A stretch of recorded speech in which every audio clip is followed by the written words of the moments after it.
I just realised I'm not actually from Ireland, I'm from Mars, because we're certainly facing all those challenges in respect of ESCOs.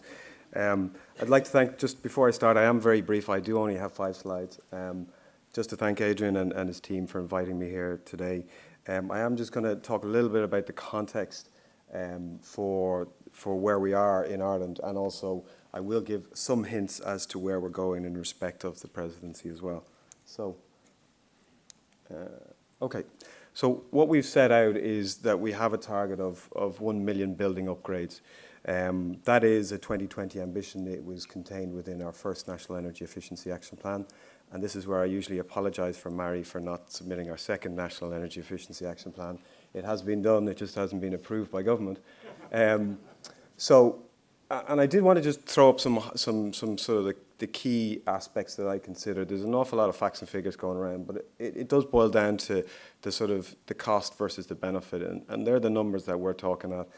My personal opinion is that they lowball the numbers, and I think the next slide really highlights in particular this issue. Certainly if you look at all the numbers, and even coming out of the report today that's been published by Renovate Europe, I think, you know, if you look at the scale of the opportunity for Ireland is 2.25 billion in terms of the net benefit. I think, you know, if you put that across Europe, then you get much bigger numbers than what are the numbers being talked about. We are well on track. I think one of the biggest challenges that most member states will be facing is the fact that we may be renovating, we're just not renovating to the depth that we need. We have identified that we need to bridge a gap between our energy saving target and the measures that we have in place. That gap is about 8,000 gigawatt hours. We are currently on track through a variety of means, be it obligation schemes or more auditing or hopefully energy performance contracting, that we'll be able to bridge it.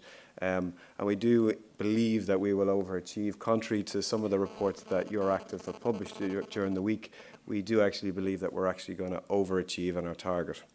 So I just wanted to spend 3 slides just talking about, well, what does that actually mean for the typical household? In Ireland, the average annual expenditure is about 2,100 on heating. We believe a deep retrofit, you're talking in the order of about €10,000 with a bill reduction of 30 to 40%. Now, the technical potential is far greater than that, and everybody will know that. But I think one of the biggest challenges, and we heard from earlier speakers, is the behavioural aspect, the rebound effect. And particularly when you talk about different market segments, you're talking about rebound effects increasing quite dramatically. So from the can-pay sector or the better off, you have a low relative rebound effect of maybe 10 to 20%. But when you're talking about energy poverty, you're talking up about 80%. So that's a big issue. And how do you balance all that across a wide-ranging programme? And then the biggest challenge, which points to the future direction, is the bottom one, which is the 10 to 15-year payback. No householder in Ireland, certainly, maybe in other countries, will take that on at in the current economic circumstances. So we have to change the way in which we're talking about energy efficiency. We have to make it sexy. Now, on the commercial side, the projects are far, far more attractive. They're far more realisable. The payback is typically somewhere between, well, a year for lighting to 5 years for a relatively deep retrofit. These are projects that we have delivered, and certainly the language that we talk about it, at a national level in the context of government is very much around competitiveness.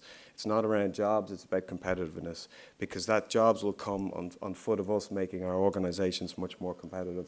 And certainly some of the projects, I mean, Green Oil project, that's a low ball. I mean, I've spoken to a number of companies that are only in existence in Ireland because of the energy efficiency.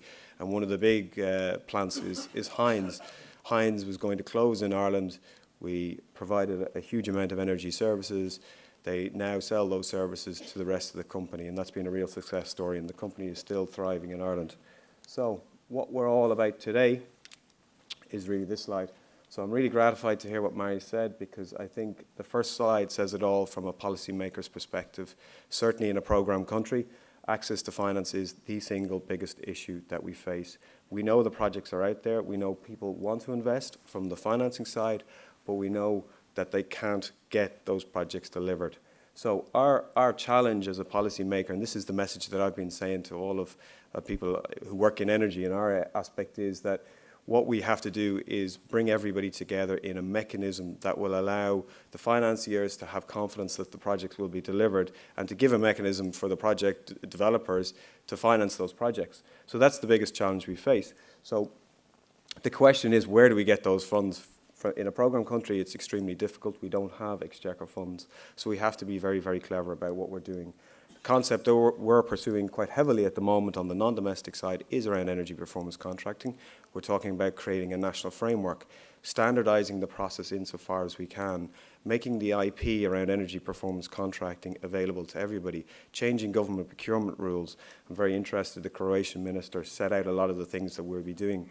So we have high hopes for that. The idea is that we will prove concept and then go out for international funding. We know the projects are out there. We know that there's at least 10 billion in the non-domestic side alone that could be invested in energy efficiency. So there's a huge economic imperative to act.